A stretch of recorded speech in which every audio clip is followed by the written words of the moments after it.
Hello friends, ഇന്ന് ഞാൻ എൻ്റെ ടെറസിലെ ഗ്രോ ബാഗ് കൃഷിയെക്കുറിച്ചാണ് പറയുന്നത് കേട്ടോ.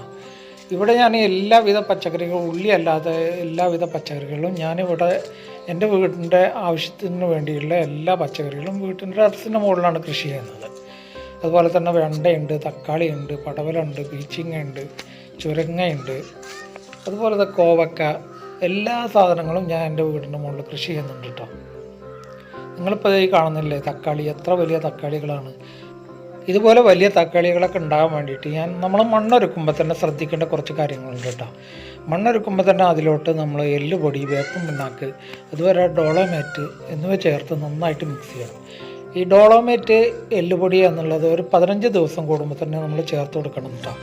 എന്താണെന്ന് വെച്ചാൽ ഈ കാൽസ്യം, മാഗ്നീഷ്യം അത്യാവശ്യമായ ഒന്നാണ് തക്കാളികൾക്ക്. അതുപോലെ തന്നെ എല്ലാവിധ ചെടികൾക്കും ഈ കാൽസ്യം, മാഗ്നീഷ്യം അത്യാവശ്യമാണ്. അതുപോലെ വേപ്പിൻ പിണ്ണാക്കും അത്യാവശ്യമായ ഒരു ഘടകമാണ്. ഇപ്പോൾ ഇതുപോലത്തെ വലിയ വലിയ തക്കാളികളൊക്കെ ഉണ്ടാകുമ്പോൾ നമ്മൾ ഇതേപോലെ ഒരു കയർ വെച്ചിട്ട് മുകളിലോട്ട് കെട്ടിക്കൊടുക്കുക, ഇല്ലെങ്കിൽ ഒരു കമ്പ് വെച്ചിട്ട് തൂണായിട്ട് കൊടുക്കേണ്ട. അല്ലെങ്കിൽ തക്കാളി വലുപ്പം കൂടുന്നതിനനുസരിച്ച് തക്കാളി ചെടിയെല്ലാം ഒടിഞ്ഞു പോകാനുള്ള സാധ്യത കൂടുതലാണ്. ഇത് നമ്മളുടെ വീടിൻ്റെ മുകളിലെ ഫാഷൻ ഫ്രൂട്ടിൻ്റെ തൈയാണ് കേട്ടോ. നന്നായിട്ട് കായ്ച്ചിട്ടുണ്ട്. ഇതുപോലത്തെ എല്ലാ കായകളും എല്ലാ പൂവുകളും കായായി വരാൻ വേണ്ടിയിട്ട് നമ്മൾ ഉപയോഗിക്കുന്ന ഒരു വളമാണ് ഫിഷ് അമിനോ ആസിഡ് കേട്ടോ.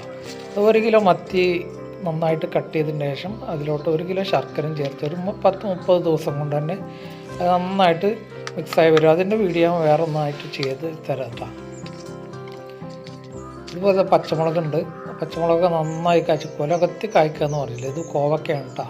കോവക്ക, ഫാഷൻ ഫ്രൂട്ട്, എല്ലാ ഐറ്റംസും ഉണ്ട്. ഇത് നമ്മൾ പച്ചമുളക് കണ്ടില്ല, നിങ്ങൾ കാണുന്നുണ്ടാവും. ക്യാമറയിൽ എത്രയാണെന്ന് അറിയില്ല, നന്നായിട്ട് കായ്ച്ചിട്ടുണ്ട്. ഇത് അമരയാണ് കേട്ടോ. അമര കുറ്റിയമര എന്ന് പറയും.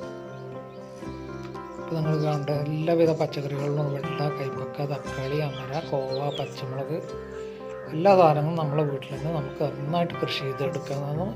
ജൈവ രീതിയിൽ നമുക്ക് ഉണ്ടാക്കിയെടുക്കാൻ ഏറ്റവും നല്ലത് നമ്മൾ സ്വയം ഉൽപ്പാദിപ്പിക്കുന്ന പച്ചക്കറി കഴിക്കുന്നതാണ്. രോഗങ്ങളിൽ ഒരുപാട് കുറവുണ്ടാവും കേട്ടോ. നല്ല എനർജിയാണ്. അപ്പം വീഡിയോ ഇഷ്ടപ്പെട്ട വീഡിയോ ലൈക്ക് ചെയ്യുക, ഷെയർ ചെയ്യുക, സബ്സ്ക്രൈബ് ചെയ്യുക.